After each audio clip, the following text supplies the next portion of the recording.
Back in high school, my friends and I had this secret spot, a baseball field behind an abandoned grade school. The kind of place that looked like it had been forgotten by time. We all assumed that one day a construction crew would show up and tear it down, but somehow it never happened. Maybe the town was too poor, or maybe no one cared. Either way, it was ours.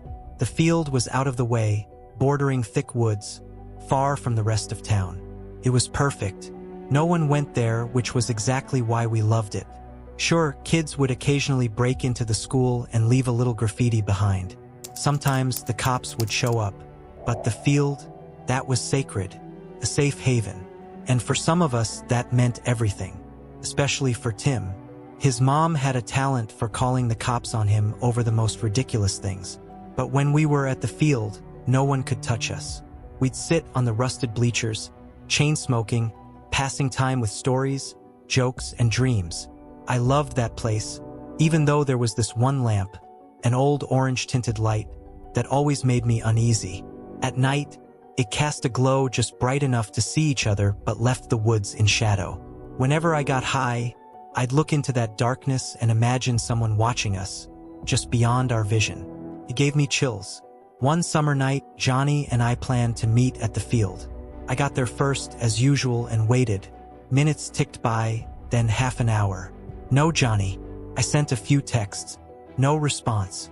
The thrill of being alone in the woods at night faded fast, replaced by a gnawing unease. I eventually jogged back to my car, hoping he'd show up later. But he didn't. The next day, my mom asked if I'd seen him. Panic set in. None of our friends had seen him either. By the next morning, the entire town was buzzing with search parties. Days passed. Weeks. Johnny never came back. No note. No trace. The official line was that he had vanished. I tried convincing myself he'd run away, but deep down I knew he wouldn't leave without a word. A month later, I returned to the field alone. Anger had replaced fear. I didn't care about the woods, the darkness, or whatever waited out there. But as I reached the bleachers, my heart froze. There were people. 3 of them sat motionless like statues. One was dancing, skipping, spinning, grinning like a maniac. There was something wrong about the happiness he exuded, wrong in a way that made my stomach turn. And I knew somehow I had seen him before, though I couldn't place it. I got out of there as quickly as I could. Driving around the school lot, I froze. In the back corner, a car, a familiar one, Johnny's car, and the lights came on. I slammed the gear into reverse and fled. Weeks later, I found him in a yearbook. The dancing man, the janitor, same face, same hair. That image hit me like a punch to the gut. I told friends, called the cops. They found nothing. No record, no past. It was as if he had appeared out of nowhere.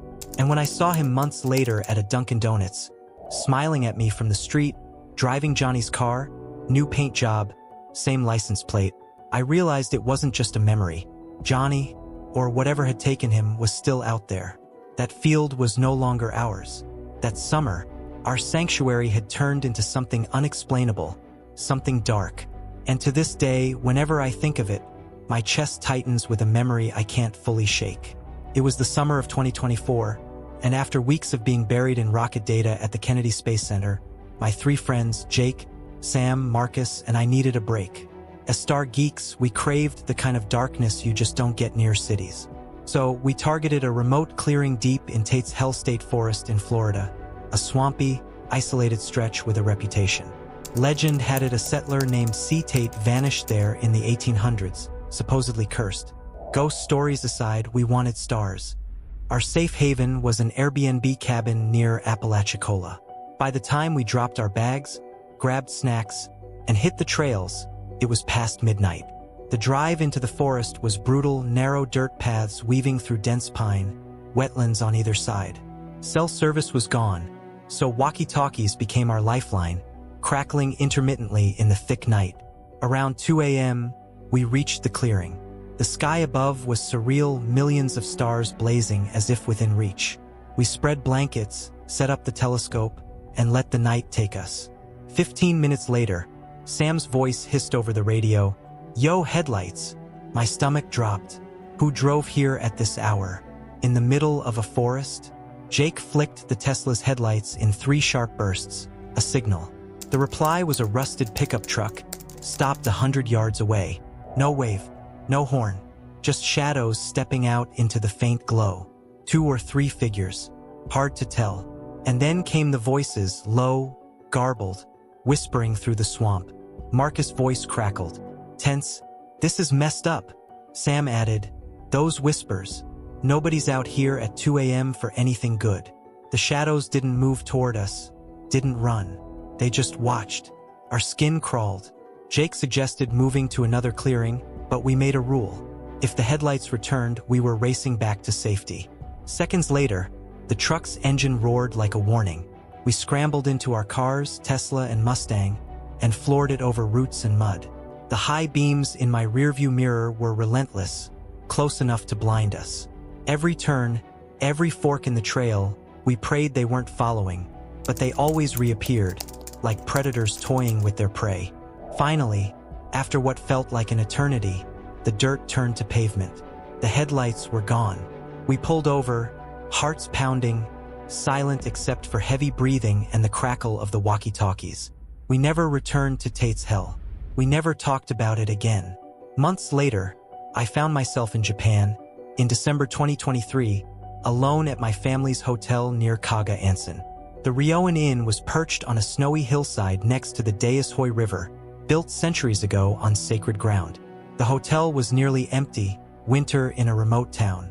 No staff, no guests, just me.